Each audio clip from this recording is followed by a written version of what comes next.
ಜಂಬು ನೇರಳೆ ಹಣ್ಣಿನ ice candy ನೋಡಿ ಹೇಗೆ ಬಂದಿದೆ, ಹೇಗೆ ಉಂಟು ನೋಡಿ ಐಸ್ ಕ್ಯಾಂಡಿ. ಆ ಜಂಬು ನೇರಳೆದ್ದೇ ಕಲರ್, ನೋಡುವಾಗ ಆಸೆ ಆಗ್ತದೆ. ಆ ಹಣ್ಣು ಬೇರೆ ತುಂಬ ಸ್ವೀಟ್ ಆಯಿತಾ, ಭಾರಿ ರುಚಿ. ಐಸ್ ಕ್ಯಾಂಡಿ ಕೂಡ ಅದೇ ರೀತಿ ರುಚಿಯಾಗಿರ್ತದೆ.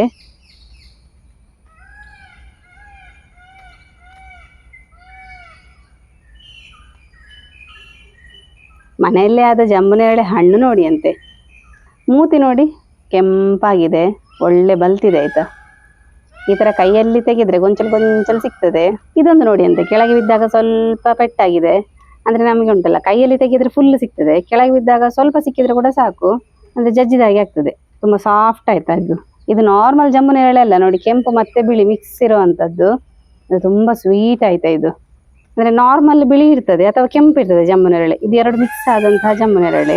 ನಾನು ಈ ಫ್ರೆಶ್ ಜಂಬು ನೇರಳೆಯನ್ನು ಉಪಯೋಗಿಸ್ಕೊಂಡು ಇವತ್ತು ಐಸ್ ಕ್ಯಾಂಡಿ ಯಾವ ರೀತಿ ಮಾಡೋದು ಅಂತೇಳಿ ತೋರಿಸಿ ಕೊಡ್ತೇನೆ ನೋಡಿ. ಜಂಬು ನೇರಳೆನ ಚಂದ ತೊಳೆದಿದ್ದೇನೆ.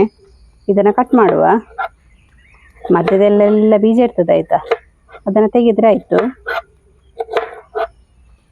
ತುಂಬ ಸಾಫ್ಟ್ ಇರ್ತದೆ ನೋಡಿ, ಹೇಗೆ ಕಟ್ ಮಾಡಲಿಕ್ಕೆ ಬರ್ತದೆ. ಇದನ್ನು ತೆಗೆಯುವ.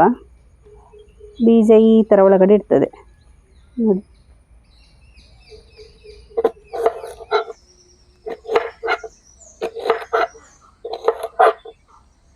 ಎಲ್ಲ ಈ ಥರ ಬೀಜ ಮತ್ತು ಬುಡವನ್ನು ಸಪ್ರೇಟ್ ಮಾಡಿ ಎತ್ತಿಟ್ಟರೆ ಆಯಿತು. ನಮ್ಮಲ್ಲಿ ಉಂಟಲ್ಲ, ಇದಕ್ಕೆ ಜಂಬು ನೇರಳೆ ಅಂತಲೇ ಹೆಸರು. ಅಂದರೆ ನಿಮ್ಮ ಕಡೆ ಏನು ಹೇಳ್ತಾರೆ ಗೊತ್ತಿಲ್ಲ ನನಗೆ. ನಾನು ಇದೇ ರೀತಿ ಬೇರೆ ಬೇರೆ ಐಸ್ ಕ್ಯಾಂಡಿಯನ್ನು ಮಾಡಿ ತೋರಿಸಿದ್ದೇನೆ ನಿಮಗೆ. ಇದು ಸ್ವಲ್ಪ ಡಿಫ್ರೆಂಟ್ ಆಗಿರ್ತದೆ. ಅಂದರೆ ಈ ಜಂಬು ನೇರಳೆದು ಇವಾಗ ಸೀಸನ್ ಆಯಿತಾ, ತುಂಬ ಆಗ್ತಾಯಿತ್ತು ಮನೆಯಲ್ಲಿ. ಹಾಗೆ ಅದರಿಂದಲೇ ಒಂದು ಐಸ್ ಕ್ಯಾಂಡಿ ಮಾಡುವ ಅಂತ ಹೇಳಿ ಆಯಿತು. ಇದರ ಐಸ್ ಕ್ಯಾಂಡಿ ಮಾಡಿದ್ರಂತೂ ನಮಗೆ ಉಂಟಲ್ಲ, ಜಂಬು ನೇರಳೆಯನ್ನು ತಿಂದ ಹಾಗೇನೆ ಆಗ್ತದೆ ಐಸ್ ಕ್ಯಾಂಡಿಯಲ್ಲಿ. ನೀವು ಕೂಡ ಈ ಥರ ಜಂಬು ನೇರಳೆ ಸಿಕ್ಕಿದ್ರೆ ಮನೆಯಲ್ಲಿ ಟ್ರೈ ಮಾಡಿ ಆಯಿತಾ, ಭಾರಿ ರುಚಿಯಾಗಿ ಬರ್ತದೆ. ನಮಗೆ ಹಾಗೆ ತಿನ್ನೋದಕ್ಕಿಂತ ಈ ಥರ ಐಸ್ ಕ್ಯಾಂಡಿ ಮಾಡಿ ಈ ಬೇಸಿಗೆಗೆ ತಿಂದರೆ ಒಳ್ಳೆಯದಾಗ್ತದೆ ನೋಡಿ. ಇಷ್ಟು ಕಟ್ ಮಾಡಿ ಆಯಿತು. ನಾನೊಂದು 8ರಿಂದ 10 ಜಂಬು ನೇರಳೆ ತಗೊಂಡಿದ್ದೆ. ಕಟ್ ಮಾಡಬೇಕಾದ್ರೆ ಇಷ್ಟ ಆಗಿದೆ ನೋಡಿ.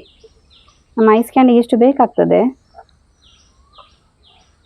ಇದು ಮಿಕ್ಸ್ ಮಾಡಿದ ನಂತರ ಸ್ವಲ್ಪನೇ ಆಗ್ತದೆ. ಹಾಗೆ ಒಂದು ಮಿಕ್ಸಿಗೆ ಹಾಕೊಳ್ಳುವ.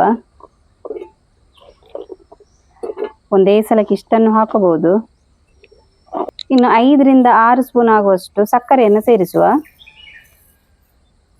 ಚಿಟಿಕೆ ಉಪ್ಪು, ಹಾಗೆಯೇ 2 ಏಲಕ್ಕಿ. ಇಷ್ಟನ್ನು ಹಾಕಿ ನುಣ್ಣಗೆ ರುಬ್ಬುವ. ನೀರು ಬೇಕಾದರೆ ನೋಡ್ಕೊಂಡು ಸೇರಿಸಿದ್ರೆ ಆಯಿತು, ಅಥವಾ ಇದೇ ಜಂಬು ನೇರಳೆ ನೀರು ಬಿಟ್ಕೊಳ್ತದೆ, ಅದೇ ಸಾಕಾಗ್ತದೆ. ಈ ಥರ ಜಂಬು ನೇರಳೆದು ಗಸಿ ಎಲ್ಲ ಸಪ್ರೇಟ್ ಮಾಡುವ. ನಮ್ಮ ಐಸ್ ಕ್ಯಾಂಡಿಗೆ ಅದರ ಜ್ಯೂಸ್ ಮಾತ್ರ ಸಿಕ್ಕಿದ್ರೆ ಸಾಕು, ಗಸಿ ಎಲ್ಲ ಬೇಡ. ನಾನು ಈ ಥರ ಸೋಸಿಕೊಳ್ತಾ ಇದ್ದೇನೆ. ಇದು ನೋಡಿ ಜಂಬು ನೇರಳೆನೇ ನೀರು ಬಿಟ್ಕೊಂಡಿದ್ದು. ನಾನು ಇದಕ್ಕೆ ಖಾಲಿ ಅರ್ಧ ಲೋಟದಷ್ಟು ನೀರು ಸೇರಿಸಿದೆ ರುಬ್ಬಬೇಕಾದ್ರೆ, ಮತ್ತೆಲ್ಲ ಇದರದ್ದೇ ನೀರು ನೋಡಿ. ಜಂಬು ನೇರಳೆದು ರಸ ನೋಡಿ ಅಂತೆ, ಕಲರ್ ನೋಡಿ, ನ್ಯಾಚುರಲ್ ಆದ ಕಲರ್ ಆಯಿತಾ. ಇದೇ ಕಲರಲ್ಲಿ ಇನ್ನು ಐಸ್ ಕ್ಯಾಂಡಿ ರೆಡಿ ಆಗ್ತದೆ. ಇನ್ನು ಐಸ್ ಕ್ಯಾಂಡಿ ಮೌಲ್ಡಿಗೆ ಈ ರಸವನ್ನು ಹಾಕ್ತಾ ಬರುವ.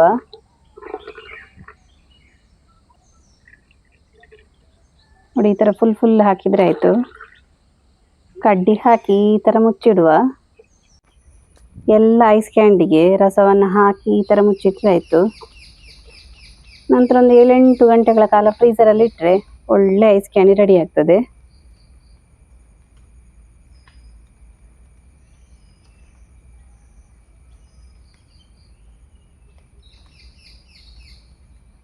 ಜಂಬು ನೇರಳೆ ಹಣ್ಣಿನ ಐಸ್ ಕ್ಯಾಂಡಿ ನೋಡಿ ಹೇಗೆ ಬಂದಿದೆ, ಹೇಗೆ ಉಂಟು ನೋಡಿ ಐಸ್ ಕ್ಯಾಂಡಿ.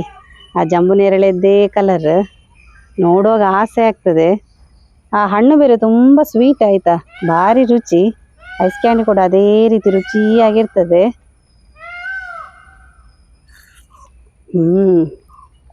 ಜಂಬು ನೇರಳೆ ಹಣ್ಣು ತಿಂದಾಗೆ ಆಗ್ತದೆ, ಭಾರಿ ರುಚಿ ಉಂಟಾಯ್ತಾ. ನಾವು ಮನೆಯಲ್ಲಿ ತುಂಬ ಹೈಜಿನಿಕ್ ಆಗಿ ಮಾಡ್ಕೋಬಹುದು. ಈಗ ಅಂಗಡಿಯಲ್ಲೆಲ್ಲ ತಿನ್ನೋಕ್ಕಿಂತ ಈ ಥರ ತಿಂದರೆ ಭಾರಿ ಟೇಸ್ಟ್ ಇರ್ತದೆ. ಸಿಂಪಲ್ ಆಗಿ ನಾನು ಮಾಡಿ ತೋರಿಸಿದೆ. ನೀವು ಕೂಡ ಈ ವಿಡಿಯೋ ಇಷ್ಟ ಆದರೆ ನಿಮ್ಮ ಮನೆಯಲ್ಲಿ ತಪ್ಪದೆ ಟ್ರೈ ಮಾಡಿ. ಹಾಗೆಯೇ ಹೇಗೆ ಬಂದಿದೆ ಅಂತೇಳಿ ನಮಗೆ ಕಮೆಂಟ್ ಮೂಲಕ ತಿಳಿಸಿ. ನಾನು ಈ ಥರ ಇಂಟ್ರೆಸ್ಟಿಂಗ್ ವಿಡಿಯೋದೊಂದಿಗೆ ಮುಂದೆ ಸಿಗ್ತಾ ಇರ್ತೇನೆ.